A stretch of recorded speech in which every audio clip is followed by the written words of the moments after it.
Hi everyone, welcome to the Crafty Hen House. My name is Elaine. I am here to share with you one of my favorite projects. This is my Heirloom Cookbook. This is a cookbook that I put together based on all the recipes that I've had that I was given as a young girl when I first got married, recipes my kids like, my husband likes, and I was forever trying to locate recipes in the stack of cards that I had or in my boxes or my different cookbooks, and this has been a godsend. I created this book using a scrapbook that I purchased from Amazon. The good thing about this book is it came with a protective cover on it, so it's really great. Doesn't get messed up when it's in the kitchen and I'm using it.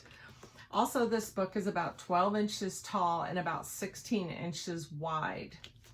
What I've done to create this book is I compiled all of my recipes, my very favorite go-tos, and I purchased sleeves that go inside of this book. Now, this book is a 3-ring binder.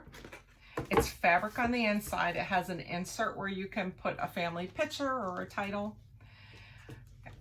I also purchased these sleeves. These are pockets that are full-size pockets, or you can buy divider pockets. I chose these also divider pockets that hold 6 recipes on one side, and you can use it to serve 6 recipes on the other side. And in order to make this all come together, I needed to have a backdrop for each one of these sleeves where I displayed my recipes. So my go-to was scrapbook paper. Now, this paper is like a cardstock. It's a really heavy-duty paper. It's perforated at the top so it rips out nicely, and the good thing about these papers is that they're dual purpose. They have a beautiful design on one side, and when you flip it over, there's a beautiful design on the other side. You can take this paper out, and the full sheet will fit perfectly right into one of these full sheet sleeves. Other papers that I've found are these beautiful floral papers. They have stripes, polka dots, and as well, they are 2-sided. So you have such a variety. You don't have to stay with the same paper all the time, and that makes your cookbook a lot of fun. And as well as Christmas paper. I love this Christmas paper. It has a beautiful shimmer to it. There's so many different colors and designs. This one actually has little recipe cards on it already, and striped, that is kind of raised and it's glittered. So what I do is, like I say, you can either slip a full size into a complete sleeve, or you can take your scrapbook paper, put it on your paper cutter, and you can cut it into 4 by 6 inch squares. And each one of those will fit perfectly inside of these sleeves. And on these sleeves, what I then do is I take my recipes that I really want to keep and save, and I use double-sided tape. Now, this Scott's double-sided tape is the very best to use that I have found. You can use sticky dots, but I prefer to use double-sided tape. And I take my recipes, I use pinking shears to cut them out, and then what I do is I use my tape and I tape them on. And then you can slip them right back under the plastic sleeve, and they're beautifully framed. Some of my recipes happen to be handwritten recipes. Those are the ones that I cherish the most because they're in family members and friends' signature writing, and I can save them. Now, what I've done here is on this cardstock paper, what I've done is I've taken a recipe that is a double-sided recipe and a straight piece of regular tape at the top, and then you can just flip the recipe up and get the continuation of the recipe on the back side. When you're done, you can slip the recipe right back into its pocket that it came from. Another thing that I have done with this recipe book is I love getting recipes out of magazines, newspaper, online, print them out, and I take them on a full sheet of your paper, any one that you choose.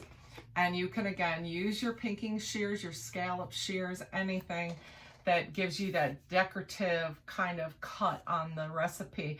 Then you use your double-sided tape and stick your recipes on. They're really beautiful. You can put them any way that you want. I have a little picture of some quiche over here. And then you just take that card when it's full and you can slip it right back into the pocket where it belongs.